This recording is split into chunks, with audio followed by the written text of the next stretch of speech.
Jika sang agen mampu menjalankan fungsinya dengan baik, secara otomatis rakyat akan memilih kembali pada pemilu yang berikutnya. Namun sebaliknya, jika gagal, rakyat berhak menghakimi dengan tidak memilih kembali Anda sekalian. Assalamualaikum warahmatullahi wabarakatuh. Berhabarakan, selamat datang kembali di Darul Mukhlisin Channel. Hari ini, DPR terpilih hasil pemilu 2019 resmi dilantik. Publik berharap DPR baru akan banyak memberikan sentuhan perubahan secara signifikan di masa yang akan datang, terutama dalam peningkatan kinerja dan perbaikan citra. Itu karena pada periode sebelumnya, politisi parlemen kerap dikritik karena dinilai tak maksimal dalam menuntaskan semua tugas pokoknya. Nah, komposisi DPR baru relatif berimbang, terdiri atas wajah yang lama dan wajah yang baru. Kombinasi petahana dan pendatang baru ini diharapkan mampu menciptakan keseimbangan politik yang berdampak positif bagi kinerja Dewan Perwakilan Rakyat.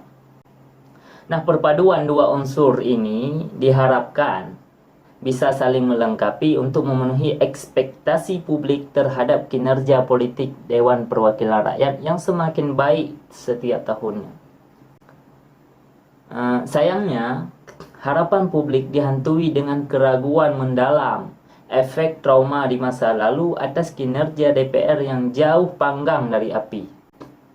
DPR kerap abai terhadap persoalan strategis kebangsaan, bahkan lebih sibuk mengurusi persoalan perebutan kekuasaan.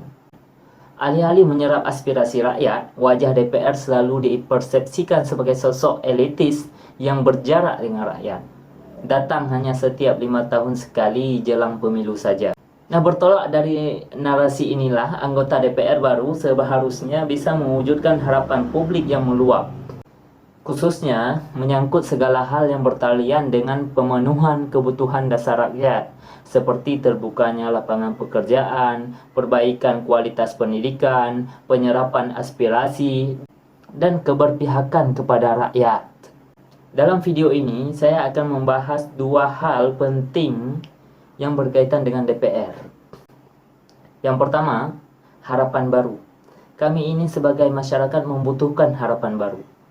Siklus pergantian anggota DPR selalu melahirkan gelombang resolusi untuk memperbaiki citra dan kinerja parlemen.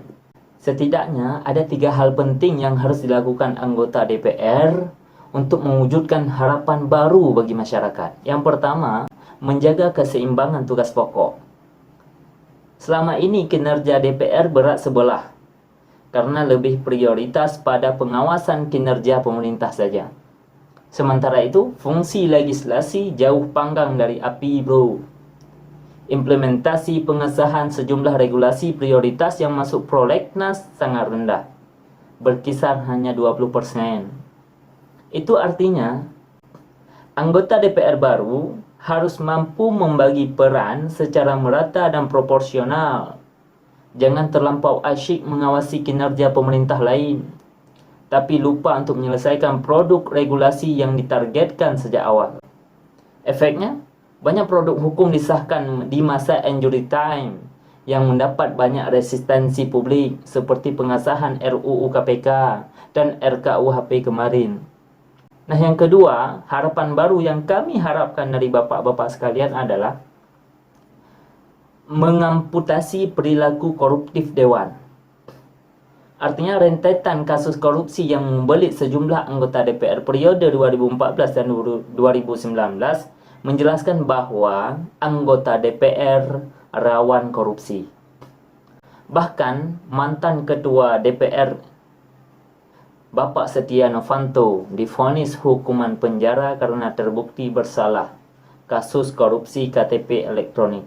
Tentu ini menjadi tragedi tragis yang memilukan karena perilaku korup masih menjadi budaya yang tak bisa diamputasi. Seharusnya ada sistem dan mekanisme internal yang bisa mencegah anggota DPR untuk melakukan korupsi, termasuk peran parpol yang bisa memproteksi kadernya dari perilaku korup. Saber pungli Jokowi hanya efektif mencegah korupsi di level birokrasi. Namun, korupsi yang melibatkan anggota DPR belum ada mekanisme jelas karena melulu bergantung pada kesadaran anggota dewan bersangkutan. Padahal, pencegahan korupsi perlu desain sistem yang ketat dan transparan. 3 harapan baru yang kami harapkan. Intensitas kehadiran rapat reguler. Nah, pada tahapan ini, kehadiran anggota dewan dalam rapat reguler disorot tajam. Kursi-kursi DPR kosong melompong.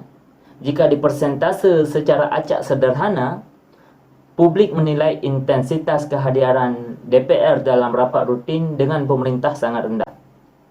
Hanya dalam rapat-rapat tertentu saja DPR kelihatan agresif, terutama menyangkut kepentingan mereka, menyangkut kepentingan bapak-bapak sekalian, ataupun rapat dengan kementerian basah. Padahal, tugas utama anggota DPR adalah berdebat dengan mitra kerja secara reguler untuk memperjuangkan nasib rakyat. Sayangnya, pemandangan rapat-rapat di DPR kerap sepi dan menyisakan bangku kosong yang tak bertuan. Entahlah, mungkin bagi anggota dewan tak terlampau penting hadir di rapat rutin. Bagi mereka, yang terpenting adalah mengakumulasikan kekuasaan sebagai bekal menuju pemilu di masa mendatang. 2 hal yang saya sebutkan dalam video ini tadi yaitu harapan baru, dan yang kedua ini mengubah mental model. Nah, percuma pelantikan anggota DPR baru jika tak dibarengi dengan perubahan mental model, yakni satu komitmen politik meninggalkan tradisi lama, apalagi yang buruk, diganti dengan spirit baru yang visioner dan progresif. Kuncinya terletak pada political will dan kesungguhan berbenah, bukan semata-mata retorika politik pemanis permukaan. Nah, sikap mental semacam ini penting sebagai dorongan utama yang muncul dari kesadaran diri. Perubahan mental model juga sangat terkait dengan bagaimana seharusnya kekuasaan politik dimaknai, ditafsirkan, dan diimplementasikan. Selama ini banyak anggota DPR salah kaprah dalam memaknai jabatan politik sebagai sesuatu yang berjarak dengan rakyat. Padahal, jabatan politik merupakan instrumen untuk mendekatkan diri dengan konstituen, bukan malah membuat demarkasi yang sukar untuk diterabas. Anggota DPR kerap merasa dirinya elit tak tersentuh. Bukan seperti rakyat kebanyakan yang berbaur bersama membangun habitu komunalisme kebersamaan. Hal ini termasuk memaknai kekuasaan sebagai medium mengabdi kepada rakyat, bukan ajang menumpuk kekuasaan pribadi dan golongan, melainkan bekerja untuk kebaikan seluruh rakyat Indonesia. Semestinya politisi parlemen harus menjadi agen yang bertugas menyampaikan kepentingan rakyat. Mandat utamanya sebagai penyalur aspirasi rakyat yang harus diprioritaskan. Relasi keduanya, yaitu antara anggota Dewan Perwakilan Rakyat dan kami rakyat, itu seperti simbiosis mutualisme yang saling membutuhkan satu sama lainnya. Nah, dalam konteks pola relasional ini, rakyat memiliki peran strategis sebagai pemberi hadiah dan hukuman kepada agen rakyat. Jika sang agen mampu menjalankan fungsinya dengan baik, secara otomatis rakyat akan memilih kembali pada pemilu yang berikutnya. Namun sebaliknya, jika gagal, rakyat berhak menghakimi dengan tidak memilih kembali Anda sekalian. Sayangnya, hubungan anggota DPR sebagai agen dengan rakyat tidak melulu berjalan mulus. Pasca pemilu misalnya, rakyat sebagai basis konstituen sering dilupakan, tak lagi dibutuhkan. Itu karena dukungan rakyat bisa dimanipulasi saat pencoblosan melalui janji palsu, manipulatif, dan praktik manipulatif lainnya. Nah, sistem politik juga lebih memungkinkan sang agen, yaitu anggota Dewan Perwakilan Rakyat, untuk lebih tunduk kepada kepentingan politik pragmatis ketimbang peduli kepada rakyatnya. Akibatnya, rakyat hanya disapa 5 tahun sekali jelang pemilihan.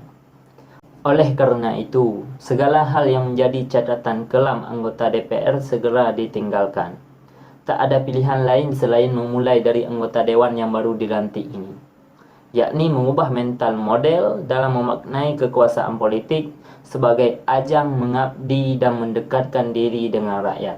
Saya Muhammad Habibi mengucapkan selamat kepada seluruh anggota Dewan Perwakilan Rakyat. Semoga aspirasi-aspirasi kami tetap didengarkan.